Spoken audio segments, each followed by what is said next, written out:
The news out of Christchurch this last week has obviously been horrific, but underlying it is a separate conversation about the role that social media plays in exacerbating events like this, but in also some ways fueling the pretty awful views that instigated the atrocity in the first place. And so what we are going to discuss today on Download This Show with Ariel Bogle, technology journalist with the ABC Science Unit, and technology writer and radio presenter Nick Healy, is about the role that social media and the media played in Christchurch. Now, Facebook have declared that they've removed the video, and they removed quite a few copies of the video in the first 24 hours. Where is the line of responsibility here for Facebook? Look, I think firmly there to a degree. It's a really tricky situation because Facebook have said that the actual initial live stream was only viewed by about 200 people. Yeah, so Facebook, I think, said that, yes, only about 200 people watched the original live stream as it was happening.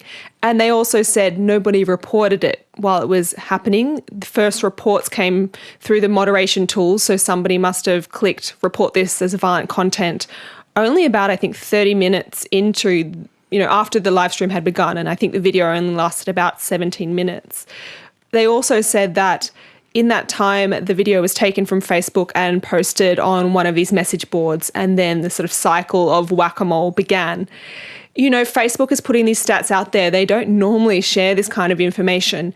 And you do say on the one hand, transparency is good. Maybe they're trying to say and show what a kind of impossible situation this is and take some of the heat off themselves by showing just how involved humans are in perpetuating these videos when they happen. And that's why I think we really need to embrace the complexity around this issue. There's no one group that should be blamed here. There's many. Yeah, for sure. Social media platforms, we can talk about, firstly, their role in radicalising people, but also in spreading violent content and creating platforms that promote and reward people for creating controversial and violent content. We can talk about the human desire to witness, because so many people went looking for that video. You can see the jump in Google searches, things like that. And then thirdly, the media, of course, because as soon as the attack happened and people became aware that there was a video, news outlets across Australia, online, on TV, on the radio, started talking about a video. Some showed stills, some showed clips. And there was this, this video is too horrific to show. And what does that tell you? If someone says there's something you shouldn't see, you go look for it. Exactly. Right. Okay. So as we navigate the complexities around it, let's talk about how it should be done differently next time, because the unfortunate reality is that terrorist attacks of all stripes occur. Yeah.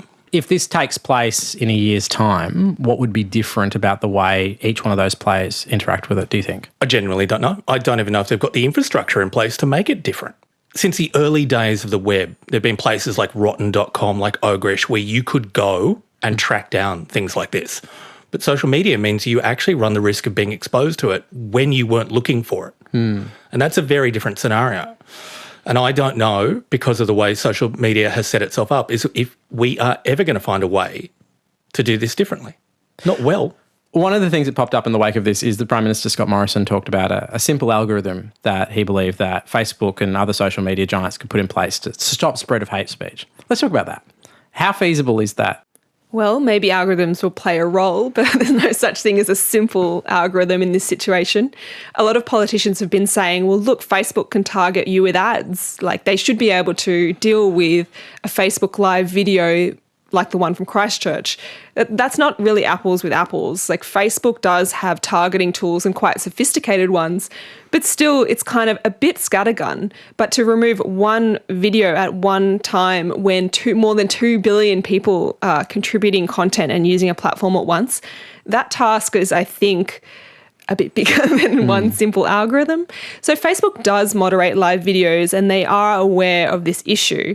We can quibble about whether they're doing it well and whether they're putting sufficient resources towards it.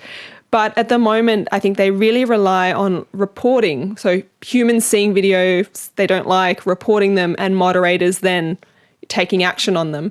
Because at the moment, there isn't great AI or machine learning techniques to quickly identify violent videos. Once a video has been identified, they have techniques of hashing where they can apply like an ID number to a video. And if another clip that is very similar in content or audio or something to a banned bit of content, they can stop that.